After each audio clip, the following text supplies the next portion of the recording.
What really happened to Malaysian Flight 370? For years, theories have swirled, with some believing it simply crashed, others suspect something far more sinister, and a few even think it's aliens. They finally released some of the footage of the aircraft before it disappeared, and there's objects rotating around the plane, changing its course, and then poof, it's just gone. But the truth is, this case runs deeper than most people realize. In this video, I'll break down what the latest evidence actually says, and why it's still sparking debate around the world. The signal that shattered everything we knew.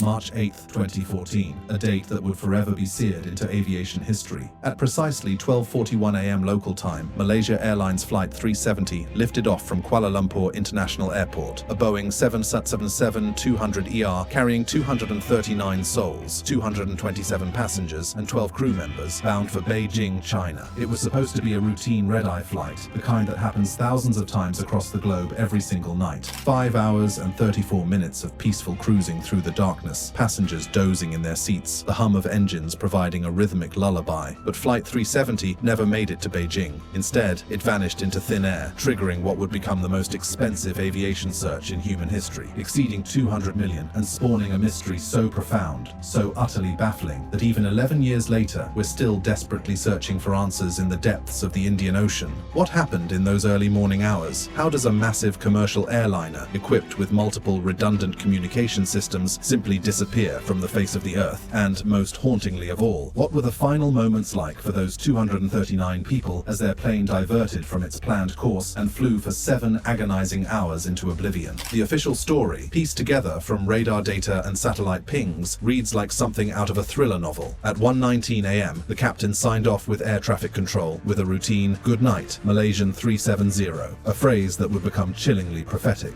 Just 2 minutes later, at 1:21 a.m., the plane's transponder was deliberately disabled, causing it to disappear from civilian radar screens. The aircraft then executed a sharp turn, banking back over the Malay Peninsula, crossing directly over military installations as if being piloted by someone who knew exactly what they were doing. For the next several hours, MH370 flew on, tracked only by military radar and mysterious automated satellite handshakes, digital pings between the aircraft's engines, and an Inmarsat satellite orbiting above the Indian Ocean. These pings, these ghostly electronic whispers, would continue until 8:19 a.m. when the plane presumably ran out of fuel and plunged into the remote southern Indian Ocean, thousands of miles from any land, in one of the most isolated stretches of water on planet Earth. All 239 people aboard were declared dead, but without a crash site, without wreckage, without bodies, without the black boxes that could tell us what happened in that cockpit, the families were left with nothing but questions, grief, and an aching void where answers should be. For years, that's where the story seemed destined to end, a tragic mystery, forever unsolved, until a single piece of evidence emerged that changed everything. A phone signal, one brief, fleeting connection to a cell tower, 31 minutes after the transponder went dark. A digital breadcrumb that might, just might, unlock the truth about what really happened to Malaysian Airlines Flight 370. But here's what makes this discovery so explosive, so absolutely earth-shattering. The phone that made this connection. It belonged to First Officer Farik Abdul Hamid, the 27-year-old co-pilot with 2,763 flight hours under his belt, and according to every aviation protocol, every safety checklist, every standard operating procedure, that phone should never, ever have been turned on. It would be rare, very rare in my opinion,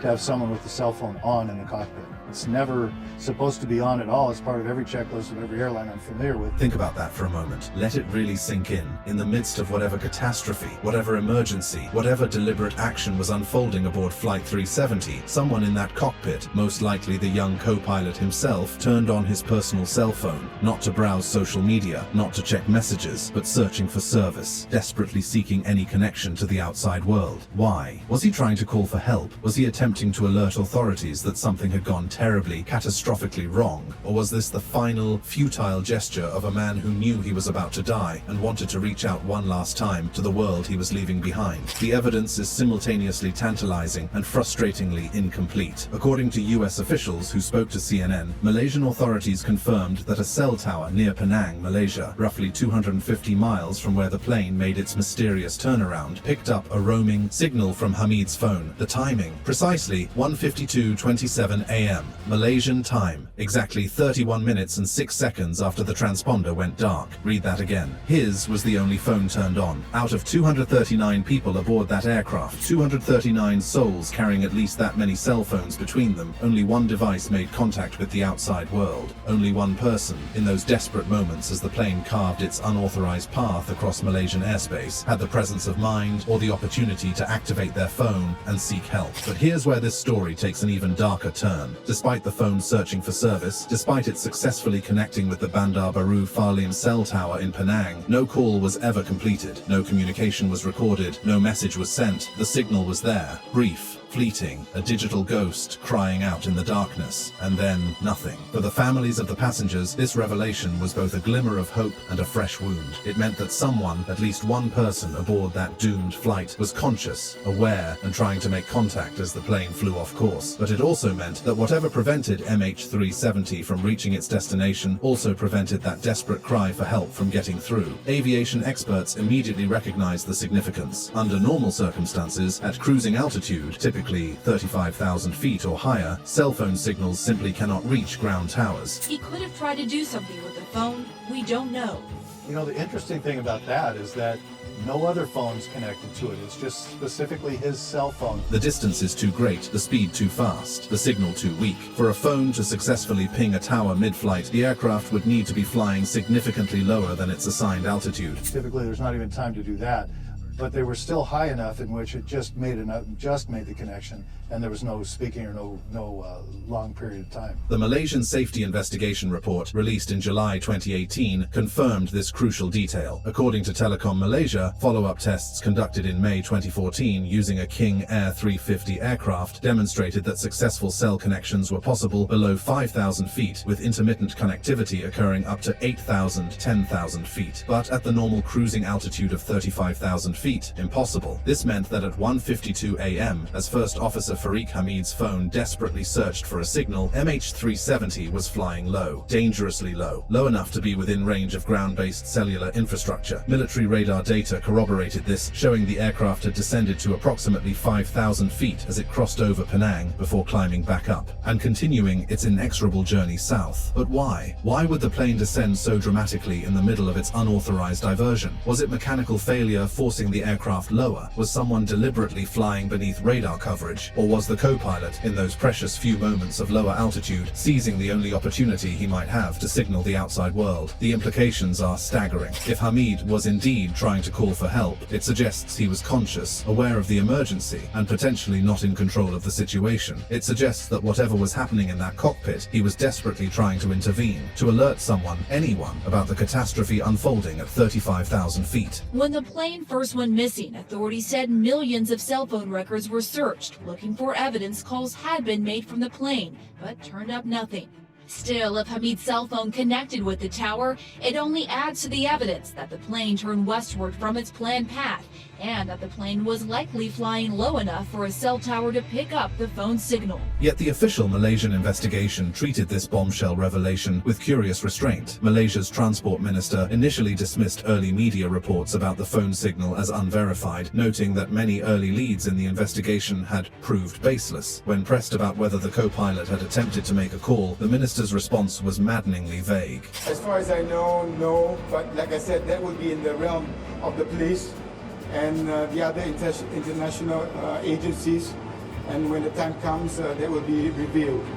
But I do not want to speculate on that at the moment. When the time comes, that would be revealed. 11 years later, we're still waiting for that revelation. We're still waiting for answers about what First Officer Farid Abdul Hamid was trying to do in those desperate moments. We're still waiting to understand why, if he was attempting to signal for help, that help never came. And here's perhaps the most chilling detail of all. The 2018 Malaysian Safety Investigation Report confirms the signal detection, but notes no further activity from any personal phones aboard the aircraft after that single solitary ping at 1:52 a.m. Whatever window of opportunity existed for communication, it closed as quickly as it opened. After that brief moment over Penang, as the plane climbed back to altitude and turned south toward its ultimate fate, the passengers and crew of Flight 370 were truly alone, cut off from the world, flying through the darkness toward an appointment with the vast, empty Indian Ocean. But that single phone signal, that one desperate ping reaching out across the void, might contain the key to understanding everything that happened happened that night. Because if we can understand why the co-pilot turned on his phone, if we can unravel what he was trying to do,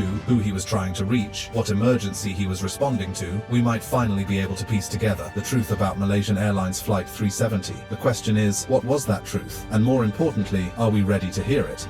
Theories, evidence, and the desperate search for truth.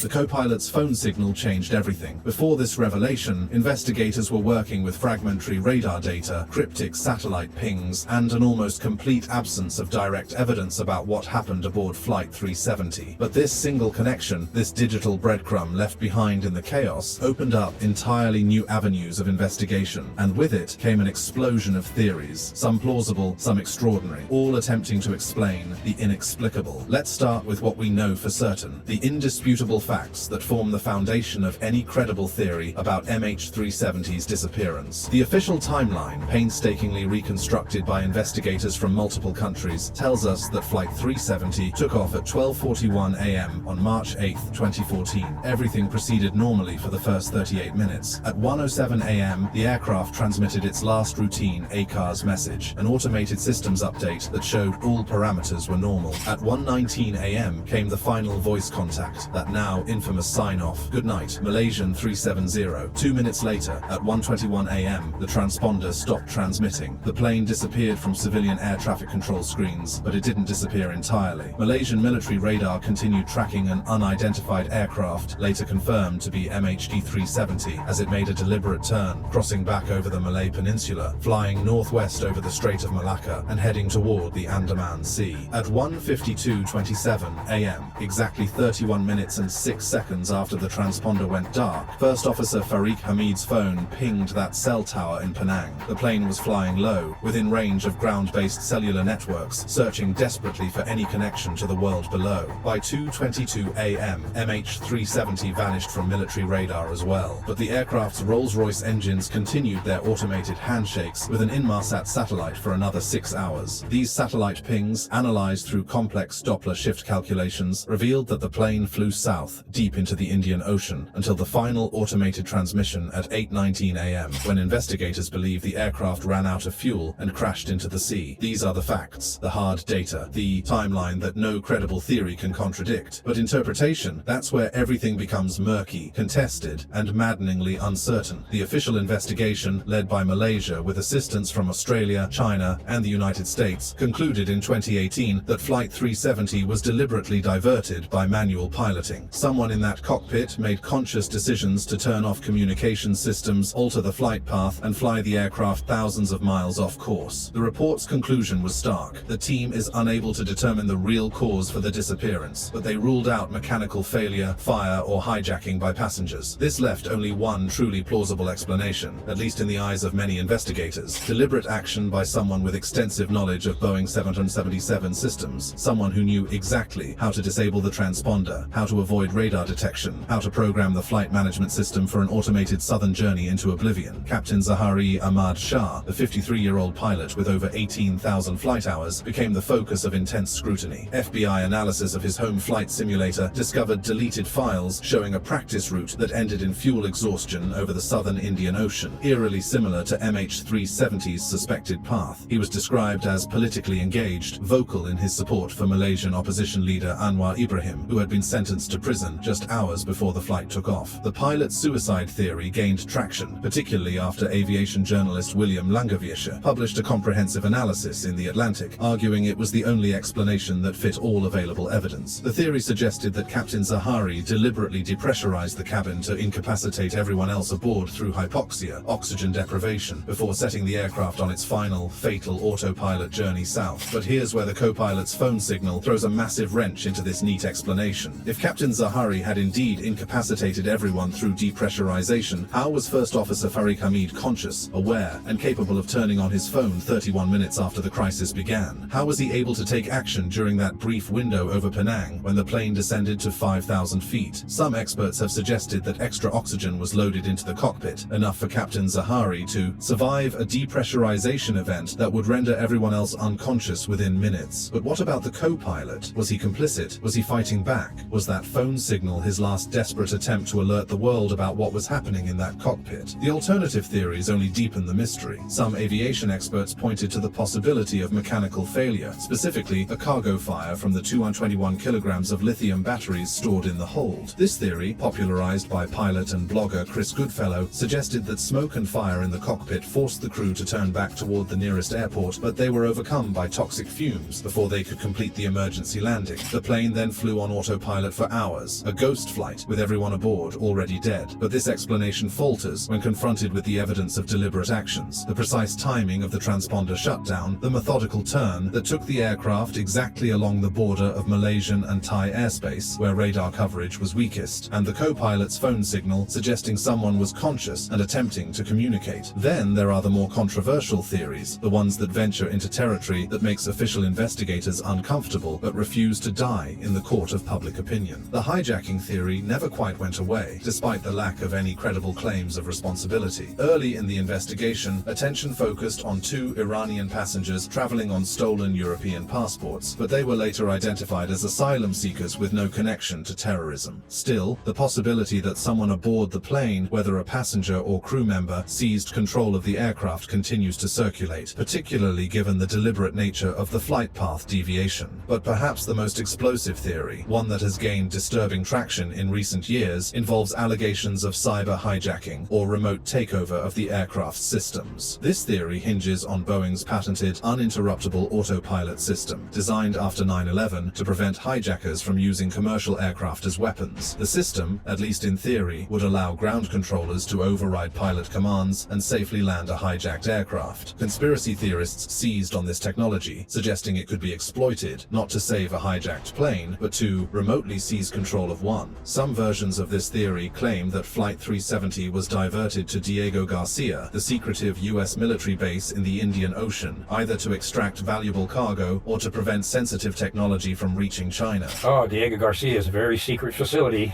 Of course, we're there. Intelligence is there. Certain sectors of the military are there, but nobody knows what they're doing at Diego Garcia in terms of the public. It just sits there doing the intelligence community's bidding. And of course, recent reports have come out about Diego Garcia's possible role in the Malaysian Flight 370 and its utter disappearance. In my view, there were on board Malaysian, you may know this, Flight 370 on board were a company that had engineers that were developing chips that could function at room temperature, supercompute at room temperature. Extremely valuable technology to defense and intelligence. They were on that plane.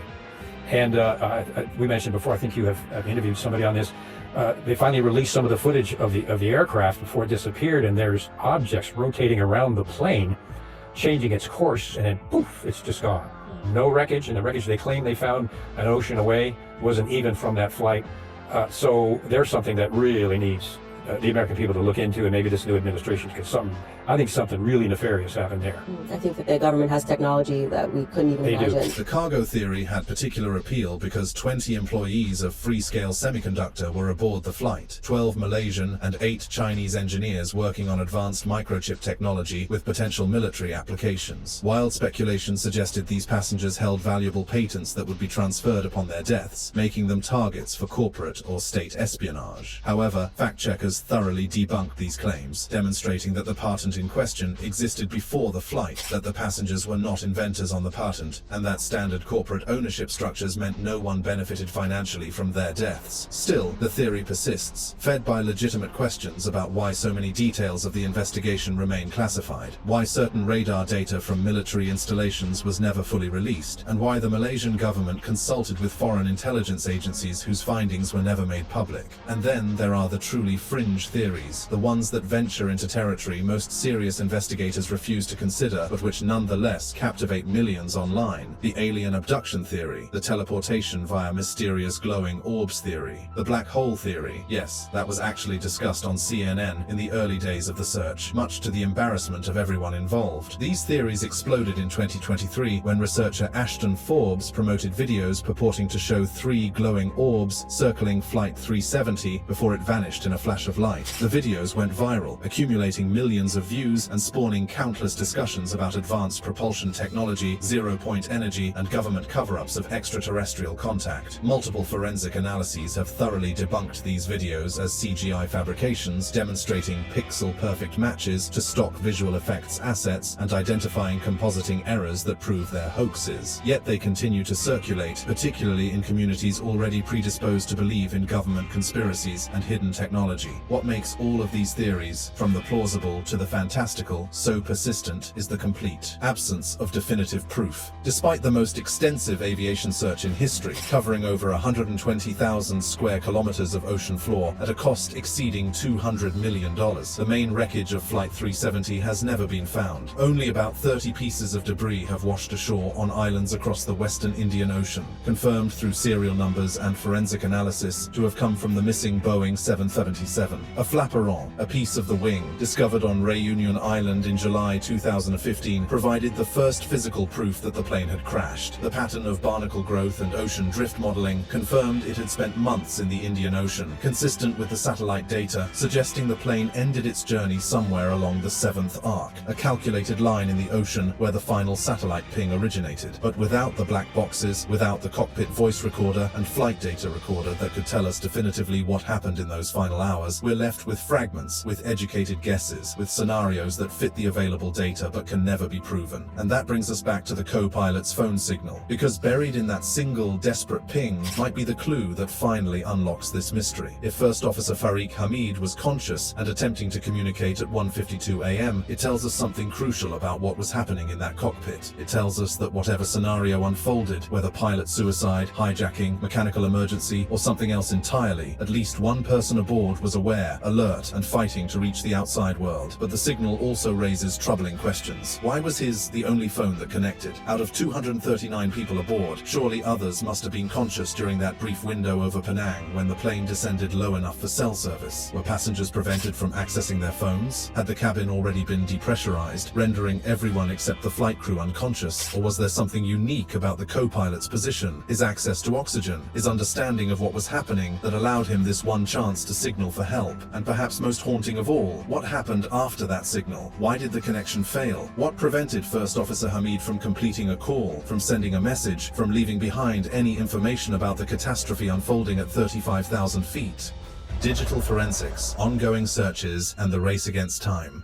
Here's something that might surprise you. Even if Flight 370's wreckage is discovered at the bottom of the Indian Ocean, even if the fuselage is recovered from depths exceeding 6,000 meters, there's a very real possibility that the cell phones carried by passengers and crew could still yield recoverable data. In April 2014, as the search for MH370 intensified and the co-pilot's phone signal revelation made headlines, CNN decided to conduct an experiment that would send chills down the spine of anyone following this story. They wanted to answer a simple but profound question. If the plane is found, could investigators extract messages, photos, videos, and call logs from the phones of those 239 souls, the digital ghosts of their final moments? But could they be retrieved if the plane is found?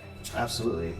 It's a matter of finding the devices, determining what kind of damage was associated with them and handling them properly. The experiment was brutally simple. CNN researchers took a cell phone, loaded it with unsent emails, text messages, photos, and videos simulating what passengers might have tried to send during those desperate hours when their phones had no signal. They then submerged the phone in salt water designed to replicate the chemical composition of the Indian Ocean, placed it in a pressure chamber to simulate the crushing depths of the ocean floor, and left it there for 8 days. Made its way all the way inside, built up on top of the electronics, and whether or not it corroded the memory chip or the data stored, it's going to overflow a little bit. Because oxygen will quickly increase corrosion, our phone is kept in water. We're just going to keep it in the same water that it was in until we can get it back to the lab and get it in a solution where we can begin to clean it up. The results were extraordinary and heartbreaking. After being meticulously cleaned in an ultrasonic bath to remove salt deposits, after the memory chip was carefully extracted and connected to specialized equipment, the forensic experts recovered everything.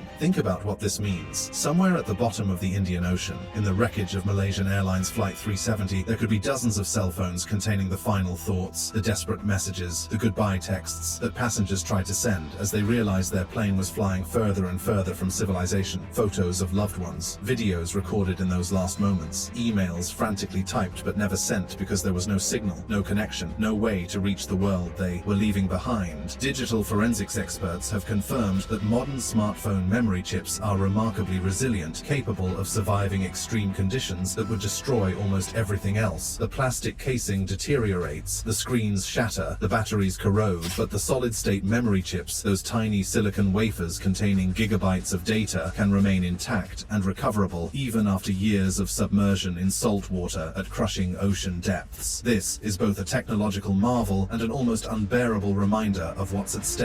Every day that passes without finding the wreckage is another day that those digital messages, those final communications from 239 people to the loved ones they would never see again, remain trapped in the darkness, kilometers below the surface, waiting to be discovered. And the search continues, against all odds, despite years of failure and frustration, despite the enormous financial cost and the seemingly impossible task of finding a single aircraft in millions of square kilometers of ocean. The search continues. In December 2024, Malaysia approved a new search effort by Ocean Infinity, a company specializing in deep-sea exploration using autonomous underwater vehicles. The contract is structured on a no-find, no-fee basis, meaning Ocean Infinity will only be paid if they successfully locate the main wreckage. The search area covers approximately 15,000 square kilometers in the southern Indian Ocean based on refined analysis of satellite data, debris drift patterns, and advanced mathematical modeling. The search began in February 2025, but was suspended in April due to harsh weather conditions and seasonal ocean currents. Operations are expected to resume by late 2025 when conditions improve. The technology being deployed is vastly more sophisticated than what was available in the original 2014-2017 search efforts. AI-enhanced sonar mapping, advanced autonomous submarines capable of operating at extreme depths, and machine learning algorithms that can identify aircraft debris patterns even in complex underwater terrain. But here's what makes this search different, what gives it a renewed sense of urgency beyond just technological capability. The families are still fighting for answers. More than 11 years after their loved ones vanished, they continue to demand transparency, accountability, and closure. They've organized petitions, held annual commemorations, and lobbied governments to keep searching, to keep investigating, to never give up on finding the truth. And central to their demands is this question that haunts everyone who's followed this story. What was First Officer Farik Hamid trying to tell the world when he turned on his phone over Penang? Recent analysis by amateur investigators using WSPR, weak signal propagation reporter technology, a global network of radio signals that can potentially detect aircraft, has suggested possible refinements to the crash location. These enthusiasts, led by aerospace engineer Richard Godfrey, have claimed they can trace the plane's path using disturbances in radio signals, potentially narrowing the search area even further. While mainstream experts remain cautious about these claims, they represent the determination of people around the world who refuse to let this mystery remain unsolved. 11 years later, there are still individuals spending their evenings analyzing data, running simulations, proposing theories, and pushing investigators to consider new approaches, because the alternative, accepting that we may never know what happened, is simply too difficult to bear. The co-pilot's phone signal looms large in all of these ongoing investigations. It's a tantalizing piece of evidence that suggests so much while proving so little. Was Farik Hamid trying to call for help because something catastrophic was happening that was beyond his control? Was he attempting to alert authorities about a hijacking, a medical emergency, a mechanical failure that was rapidly escalating into disaster? Or was he complicit in whatever happened, and the phone signal was something else entirely? A final moment of doubt, perhaps, a last-second attempt to back out of a plan already set in motion. We may never know his intentions, but what we do know is that in those desperate minutes over Penang, as MH370 descended to 5,000 feet, someone in that cockpit took action. Someone made a conscious decision to power on a cell phone, to search for a signal, to try to establish some connection with the world below. The Malaysian investigation cleared both pilots of any prior issues, finding no evidence of radicalization, mental health problems, or suspicious behavior. First Officer Farik Hamid was described as a competent, professional pilot who was still relatively early in his career, accumulating hours and experience on one of the world's most sophisticated commercial aircraft. Yet in the absence of definitive proof, speculation fills the void. Some theories paint him as a hero, fighting against overwhelming odds to alert the world about a catastrophe. Others see him as potentially complicit in whatever happened, and still others view the phone signal as nothing more than an automatic function, a phone that was already on, simply searching for service as it periodically does, without any conscious human action behind it. The official investigation's conclusion, that they are unable to determine the real cause of the disappearance, reads as both an admission of failure and a recognition of how profoundly strange this case truly is. In an era of unprecedented surveillance, of global satellite coverage, of automated tracking tracking systems, and redundant communication networks, how does a massive commercial aircraft simply vanish? The answer appears to be through deliberate, knowledgeable action by someone who understood exactly how to exploit the gaps in our surveillance systems, how to fly beneath radar coverage, how to disable tracking systems in a precise sequence that would maximize confusion and minimize the chance of interception. But that phone signal, that one brief, desperate ping, suggests that whatever plan was being executed, it wasn't perfect. For 31 minutes and 6 seconds,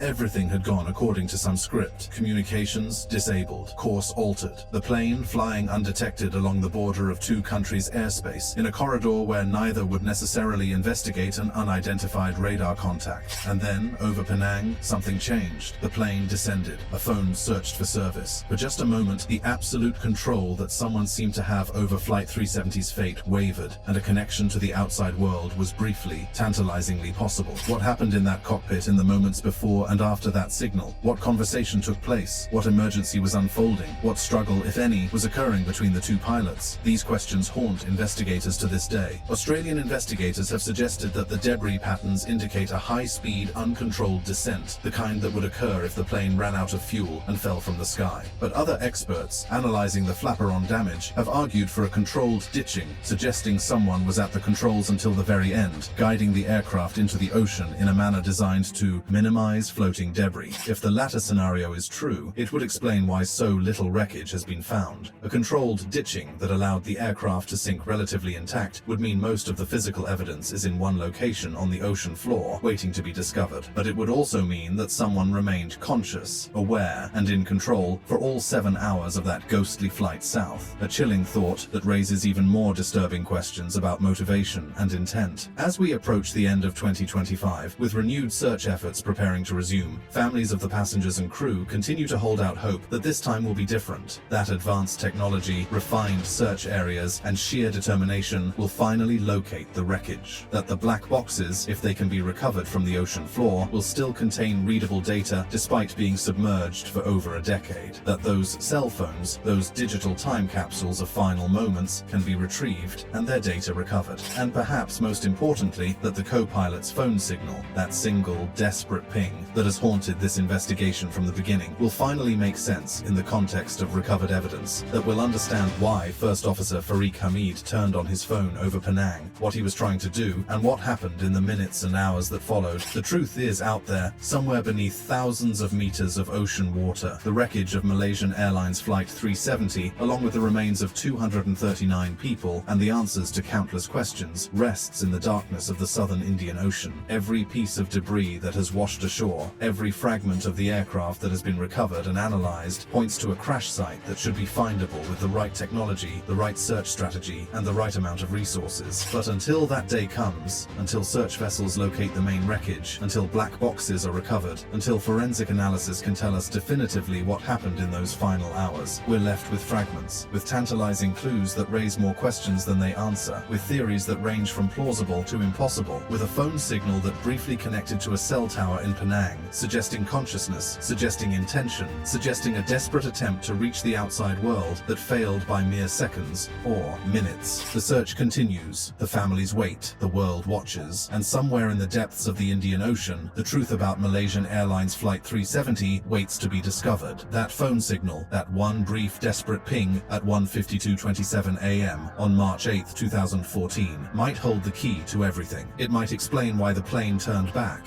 It might reveal whether this was deliberate action or desperate emergency. It might tell us whether First Officer Farik Hamid was a victim trying to alert the world, or something else entirely. But for now, 11 years later, that signal remains what it's always been, a mystery within a mystery, a digital breadcrumb that leads us toward answers we can see but cannot quite reach. A reminder that in our hyper-connected world, sometimes the most important messages never get through, and 239 families continue to wait for the message that matters most, the truth about what happened to their loved ones on that dark night in March 2014 when Malaysian Airlines Flight 370 turned away from Beijing and flew into history as aviation's greatest unsolved mystery. The phone signal that could solve MH370's disappearance remains just that, a could, a maybe, a tantalizing possibility that keeps hope alive even as the years stretch on. But hope, combined with technology, determination, and the refusal to accept that some mysteries must remain unsolved, might finally be enough. The search continues, the truth truth awaits. And that phone signal, that brief digital cry from the darkness, reminds us that answers are possible if only we can find where they're hidden. That brings us to the end of this video. For more interesting videos like this, click on the cards on your screen.